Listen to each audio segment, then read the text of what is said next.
So let's talk about practice planning, right? So for me, there's three components. There's player development, which is the skills, skating, passing, receiving, shooting, one-timers, making plays off your backhand, protecting pucks, all of those things. There's team development, which is your game model, systems, breakouts, forechecks, neutral zone play, whatever it may be. And then there's physiology, right, which is an important aspect of our game that I don't know there's a lot of talk going on about physiology, right? There's cardiovascular conditioning. There's neuromuscular conditioning, your brain's ability to send messages to your muscles quickly. There's also the role of the central nervous system and building those adaptations that are so important and that type of conditioning. So physiology is an important aspect of practice planning. And that's something when we build our practices in Pittsburgh, one of the first things we try to answer to ourselves, and we get our strength and conditioning guys involved. And as you guys can imagine, when you're playing an NHL schedule, we're playing three nights a week, sometimes 4 nights a week. And so we're trying to make sure that we manage workloads so our guys aren't exhausted, right? So we got to try to get better when we go on the ice, but we can't go on the ice and then just put the pedal to the metal every single time, right? So the first question we ask is, what kind of a practice are we having today? What's the workload?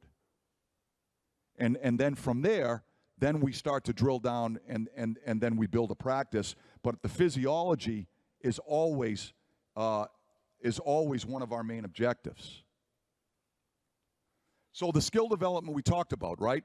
And about the science of it. But there's also position-specific stuff, right? Wings have wall play, taking rims around the wall. Or centers or defensemen going back for pucks, puck retrievals on a breakout or a neutral zone counter, things like that. There's position-specific skills that we work on with our players, and I'll show you some examples. But once again, we're looking for alignment, right? Where we're training these skills within the context of how the game's played. So ultimately, what we're looking for, our goal is execution under pressure, right? And that's the definition of skill that Damian Farrow had that I think is the most brilliant definition that I've heard.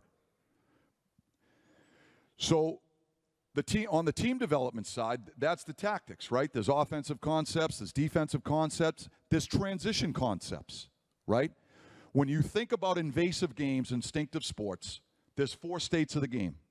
There's offense, there's defense, and then there's 2 transition states. When you lose the puck and you've got to track to defense, or when you're playing defense and you get the puck and you've got to try to take advantage of a window of opportunity and transition to offense. When you think about the amount of times the puck changes possession in a hockey game, there's probably a significant amount of the game played in the 2 transition states. Would you agree? So ask yourself the question as a coach, do you practice transition states? So if you're in a D-zone coverage drill, when the defensive team clears the puck, do you blow the whistle down? Or do you allow them to transition out of the deep ice and try to get a scoring chance at the other end? Right? I'm not saying that the first way is wrong. It all depends on what your objective is. But what I am trying to encourage you to do is think about those transition states. And once again, I'll go back to small games.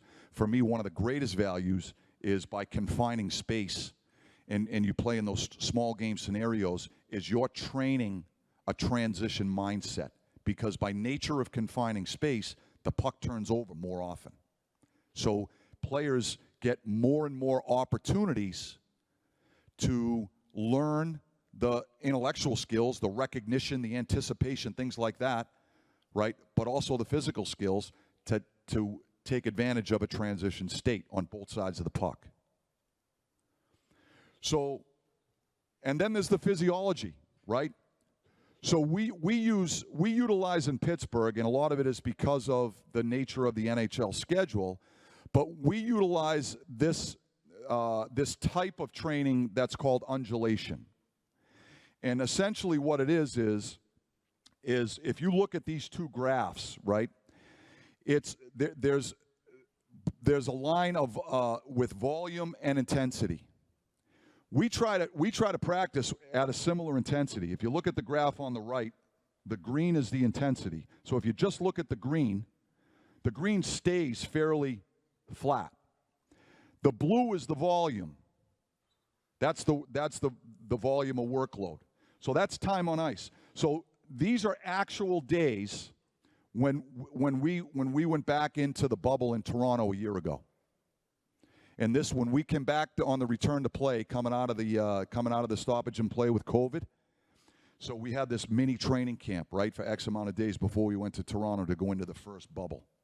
These are the actual practices from a workload standpoint that we built, right? So day one, our practice was an hour long. Day two, it was 45 minutes. Day three, it was an hour. Day four was a day off. Recover. After the day off, which we'll deem day four, it was an hour and 15 minutes. The next day was 45 minutes. The next day was an hour and 15 minutes. The next day was 45 minutes. So there's the undulation, right? Our intensity stayed the same.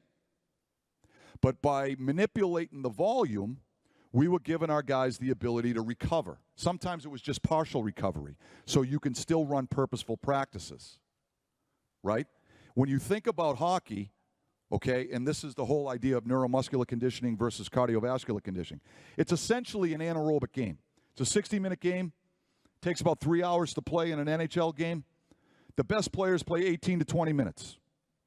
Their work-to-rest ratio is about 1 to 3. Most players, it's 1 to 4, 1 to 5. Our goal in Pittsburgh is we're trying to practice where we can sustain 90 to 95% intensity. So we can maintain a quality of execution and we can train speed.